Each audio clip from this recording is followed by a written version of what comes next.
আসসালামু আলাইকুম। সংবাদে আপনাদের সবাইকে স্বাগত। সংবাদ শিরোনাম। ঐতিহাসিক ৭ নভেম্বর আজ অভ্যুত্থান পাল্টা অভ্যুত্থানের ঘটনাবহুল দিন। সিপাহী জনতার বিপ্লবে রাজনীতির মঞ্চে আবির্ভূত হন বিএনপির প্রতিষ্ঠাতা জিয়া রহমান। ৭ই নভেম্বরের পরিবর্তনের পর জাতি নূতন দিক নির্দেশনা পায়। শহীদ রাষ্ট্রপতি জিয়াউর রহমান ক্ষমতায় আসেন এবং তিনি একদলীয় শাসনের পরিবর্তে বহুদলীয় শাসন প্রবর্তন করেন। আগামী সপ্তাহে রাজনৈতিক দলগুলোর সাথে সংলাপে বসতে চায় ইসি। আলোচনা হবে আরপিও সহ বেশ কিছু বিষয়ে। বিরোধপূর্ণ ইস্যু পুনর্বিবেচনার আশ্বাস ইসি সচিবের। আগামী রোববার নাগাদ যদি আমরা পেয়ে যাই, গেজেটটা পেলে একটা দিনের সময়ের ব্যবধানে আমরা ডায়ালগ মত বিনিময়টা শুরু করব। রাজনৈতিক সংস্কৃতি বদলাতেই বিএনপিতে যোগ দেয়া জানালেন মীর স্নিগ্ধ। দলে থেকে কাজ করতে চান জুলাই শহীদ ও আহতদের জন্য। আগামী সপ্তাহ থেকে বদলে যাচ্ছে পুলিশের পোশাক। শুরুতে নতুন ইউনিফর্ম ব্যবহার হবে মহানগর, পিবিআই সহ কয়েকটি ইউনিট ও ফোর্সে। যতদিন এই সিদ্ধান্তটা চূড়ান্ত না হচ্ছে ততদিন পর্যন্ত আমাদের যে পুরনো যে পোশাক ছিল এই পোশাকে আমরা আমাদের কাজ স্বাভাবিক যে কার্যক্রম সেই কার্যক্রমটা কন্টিনিউ করছি। নকশা বহির্ভূত ভবনের ছড়াছড়ি চট্টগ্রাম সিটিতে। বেশিরভাগেরই নির্মাতা ভুঁইফোর প্রতিষ্ঠান। মানা হচ্ছে না বিল্ডিং কোড। ডেঙ্গু জ্বরে দায়ী ভাইরাস ও সংক্রমণ জিনের সন্ধান। আন্তর্জাতিক জার্নালে রাজশাহী বিশ্ববিদ্যালয়ের শিক্ষার্থীর গবেষণাপত্র প্রকাশ। চিকিৎসার জন্য খুলতে পারে নতুন দুয়ার। দেশের রাজনৈতিক অনিশ্চয়তা আর অস্থিরতা দূর করার দিন ঐতিহাসিক ৭ নভেম্বর। জাতীয় রাজনীতির মঞ্চে আবির্ভূত হন বিএনপির প্রতিষ্ঠাতা জিয়া রহমান। ঘটনা প্রবাহে সেনা কর্মকর্তা থেকে রাষ্ট্রনায়ক হয়ে ওঠেন তিনি। ৭৫-এর উত্তাল সময়ে তৎকালীন সেনাপ্রধান জিয়াকে গৃহবন্দী করার মধ্যে দিয়ে হুমকির মুখে পড়ে দেশের স্থিতিশীলতা। অভ্যুত্থান পাল্টা অভ্যুত্থানের টাল মাটাল ক্ষণে সিপাহী জনতার স্বতঃস্ফূর্ত বিপ্লব সম্ভাবনার নতুন আলো জ্বলে ওঠে বাংলাদেশের বুকে, যে দিনটিকে বিএনপি পালন করে বিপ্লব ও সংহতি দিবস হিসেবে। ৫ আগস্ট ২০২৪। কারো ভাষায় অভ্যুত্থান, কারো মতে বিপ্লব। আন্দোলনের সূচনা হয়েছিল পতিত সরকারের বৈষম্য আর ফ্যাসিবাদী আচরণের বিরুদ্ধে। হত্যা নির্যাতনের মাঝে সেনাবাহিনীর ভূমিকার দিকে তাকিয়ে গোটা দেশ হতাশ হননি মুক্তিকামীরা। বিনা ঘোষণায় যেন বলা হয়ে যায় দেশ আর মানবতার প্রতি সংহতি।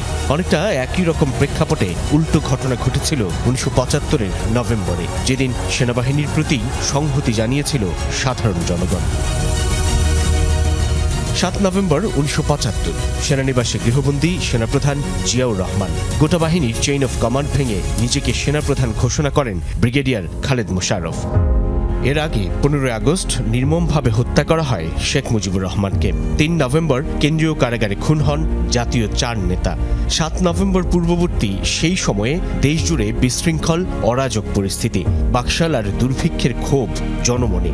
জিয়াউর রহমান সেনাপ্রধান হওয়ার আগেই সারা দেশে পরিচিত কালুরঘাট বেতার কেন্দ্র থেকে স্বাধীনতা ঘোষণা করা মেজর জিয়া হিসেবে। তাকে মুক্ত করা এবং স্বাধীনতার সার্বভৌমত্বের সুরক্ষায় এগিয়ে আসেন সাধারণ সিপাহী আর দেশপ্রেমিক সেনা কর্মকর্তারা। অকুতভয় সেই সেনা সদস্যদের প্রতি সংহতি জানিয়ে সাধারণ মানুষ নেমে আসে রাজপথে। ঘটনাবলী যদিও ক্যান্টনমেন্টের ৪ দেয়ালের মধ্যেই সীমাবদ্ধ ছিল, কিন্তু জাতীয় রাজনীতিতে এটি পরবর্তীকালে অনেক গুরুত্বপূর্ণ ভূমিকা পালন করে। সেই সময় সৈনিকদের মধ্যে যে বিদ্রোহ, এটি দমন করার মতো ব্যক্তিত্ব জিয়াউর রহমান ছাড়া আর কারো ছিল না, যার জন্য আজও বাংলাদেশ সেনাবাহিনী একটি শৃঙ্খলাবদ্ধ বাহিনী হিসেবে রয়েছে। বিপ্লবের স্ফুলিঙ্গে জিয়া হয়ে ওঠেন মহানায়ক। কর্নেল তাহেরের পথে না হেঁটে সতর্ক ছিলেন জনগণের ভরসায়। আচরণ বিধিমালার গেজেট প্রকাশের পর আগামী সপ্তাহে রাজনৈতিক দলগুলোর সাথে সংলাপে বসতে পারে নির্বাচন কমিশন।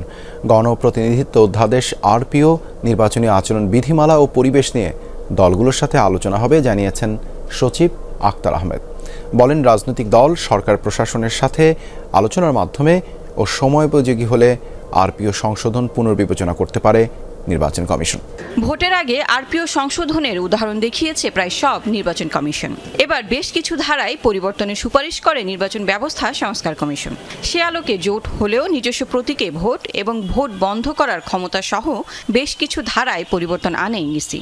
এরপরই জোটের প্রতীক, জামানত, নির্বাচনী ব্যয় নিয়ে আপত্তি জানিয়েছে বিএনপি সহ কয়েকটি দল। বিএনপি একটি বড় রাজনৈতিক দল। এই দল থেকে শহীদ ও আহতদের নিয়ে বড় পরিসরে কাজ করা সম্ভব বলে বিএনপিতে যোগ দেয়া জানিয়েছেন শহীদ মীর মুগ্ধর ভাই মীর মাহবুবুর রহমান স্নিগ্ধ। যমুনা নিউজকে তিনি জানান, চিরায়ত রাজনৈতিক সংস্কৃতি বদলাতেই রাজনীতিতে যোগ দেওয়ার এই সিদ্ধান্ত। বিস্তারিত লামিয়া তিথি রিপোর্টে।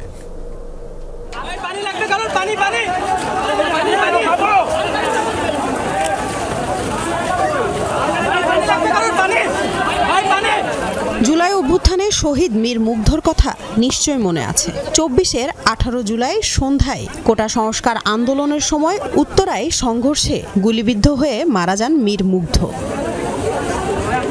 ৫ আগস্টের পর অন্তর্বর্তী সরকার গঠন করে জুলাই শহীদ স্মৃতি ফাউন্ডেশন। এর দায়িত্ব দেওয়া হয় মীর মুগ্ধর যমজ ভাই মীর মাহবুবুর রহমান স্নিগ্ধকে। শহীদ পরিবারের জন্য করা তহবিলের অর্থ বুঝিয়ে দিয়ে এ বছরের মে মাসে ব্যক্তিগত কারণ উল্লেখ করে ফাউন্ডেশনের পদ ছাড়েন মীর স্নিগ্ধ। মনোযোগ দেন পড়াশোনা আর স্কাউটিং এর কাজে। চিফ এক্সিকিউটিভ অফিসার পদ থেকে আমি রিজাইন নিয়েছি। সবশেষ রাজনীতিতে যোগ দিলেন স্নিগ্ধ। পছন্দের দল বিএনপি, নিয়েছেন দলটির সদস্যপদ। নির্মাণের জন্য একসাথে কাজ করতে হবে। স্নিগ্ধর কাছে প্রশ্ন, রাজনৈতিক দল হিসেবে বিএনপি কেন পছন্দ? সবথেকে বড় রাজনৈতিক দলে যুক্ত হওয়ার মাধ্যমে আমার কাছে মনে হয়েছে যে আমি জুলাইয়ের গণঅভ্যুত্থানের শহীদ এবং আহতদেরকে নিয়ে আরো বৃহৎ আকারে কাজ করতে পারবো। আগামী ১৫ নভেম্বর থেকে পুলিশের নতুন ইউনিফর্ম চালু হবে, যা লোহার বা আয়রন রং হবে। প্রথম ধাপে মহানগর, হাইওয়ে, নৌপুলিশ এবং পিবিআই এর সদস্যরাই এই পোশাক পাচ্ছেন। পর্যায়ক্রমে পুলিশের সব সদস্যরা এটি ব্যবহার করবেন। পুলিশ সদর দপ্তর জানায়, পেশাদারিত্ব বৃদ্ধি আর জনগণের সঙ্গে সম্পর্ক আরও সুদৃঢ় করাই লক্ষ্য। তবে আইন শৃঙ্খলা বাহিনীর মানসিকতায় পরিবর্তনের তাগিদ দিয়েছেন বিশ্লেষকরা। রাব্বি সিদ্দিকী রিপোর্টে বিস্তারিত। জুলাই গণ অভ্যুত্থানে বিতর্কিত ভূমিকার কারণে সমালোচনার মুখে পড়ে পুলিশ বাহিনী। ৫ আগস্টের পর নিরাপরাধ পুলিশ সদস্যদেরও মনোবল ভেঙে পড়ে। দাবি ওঠে বাহিনীর সংস্কার ও পোশাক পরিবর্তনের। সবকিছু মাথায় রেখেই বাহিনীটির সংস্কারে নানা পদক্ষেপ নেয় অন্তর্বর্তী সরকার। চট্টগ্রামে অননুমোদিত নকশা বহির্ভূত ভবনের রীতিমতো ছড়াছড়ি। বেশিরভাগই নির্মাণ করছে নাম সর্বস্ব ভূঁইফোট ডেভেলপার প্রতিষ্ঠান। নির্মাণের সময় মানা হচ্ছে না বিল্ডিং কোড। চট্টগ্রাম উন্নয়ন কর্তৃপক্ষ সিডিএর তেমন তদারকি নেই, উচ্ছেদের উদ্যোগও নেই।